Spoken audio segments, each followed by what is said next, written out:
வணக்கம். உங்கள் நெல்லை மாவட்டத்திலிருந்து வாசகன் பேசுகிறேன். மக்களுக்காகவே பயணிக்கிறோம் நாம் அப்படி என்று சொன்னால் அது மிகையாகுமா என்று கேட்டால் மனதளவில் மிகையாகும். குடும்பத்தாக உழைக்கிறோம் என்றால் அது மிகையாகும். நாம் யாருக்காக வாழ்கிறோம் என்று கேட்கும்போது அதுதான் நமக்காக மட்டுமே நாம் வாழ்கிறோம். இதுதான் உண்மை, இதுதான் நேச்சுரல். ஆக எவ்வளோதான் நம்மளை விட்டு போனாலும் காரோ வீடோ சொத்தோ பங்களாவோ எது நம்மளை விட்டு போனாலும் ஒன்று மட்டும் நம்மளை விட்டு போகாது. உயிர் அல்ல, நம் மனசு. நம் மனசு போய்விட்டால் அங்கே மரணம்தான் நிற்கும் வந்து முதலில். ஆகவே அதற்காக தான் பெரியவர்கள் முதல் சிறியவர்கள் வரை சொல்லுவார்கள், மனதை தளர விடாதே, மனதை தளர விடாதே, மனதை சுத்தமாக வைத்துக்கொள், தைரியத்துடன் வைத்துக்கொள். இப்போது என்னுடைய இதை எடுத்துக்கொண்டாங்க, எவ்வளவோ கடன் சுமைகள் இருந்தது. எல்லாத்தையும் எவ்வளோ லட்சக்கணக்கில் நான் பார்த்தேன். ஆனாலும் கார் இருந்துச்சு, போயிட்டு வீடு இருந்துச்சு, சொத்து வாசல் எல்லாமே இருந்துச்சு.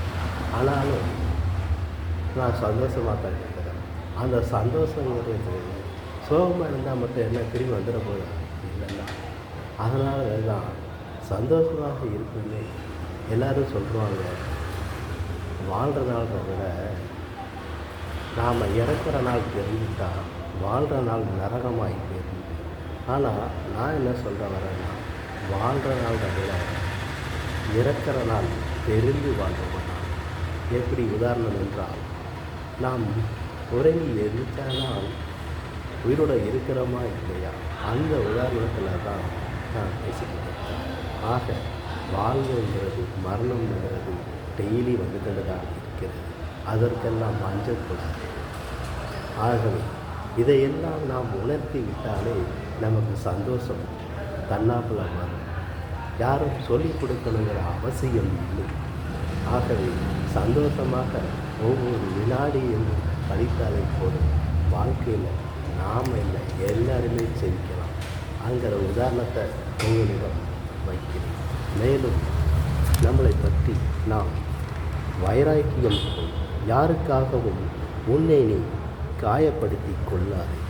உறவாக வருபவர்கள் எல்லாம் உயிராக நினைப்பது முற்றிலும் தவறு. உன் வாழ்க்கை பாதையில் வரும் வழிபோக்கர்கள் தான் உன் வாழ்க்கை பயணத்தில் உன் துணை. உன் மனது மட்டுமே துணையாக இருக்கும்.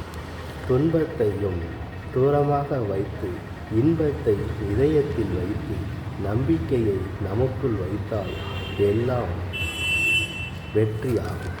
முதலாக அதை புரிந்து கொள் மானிடம்.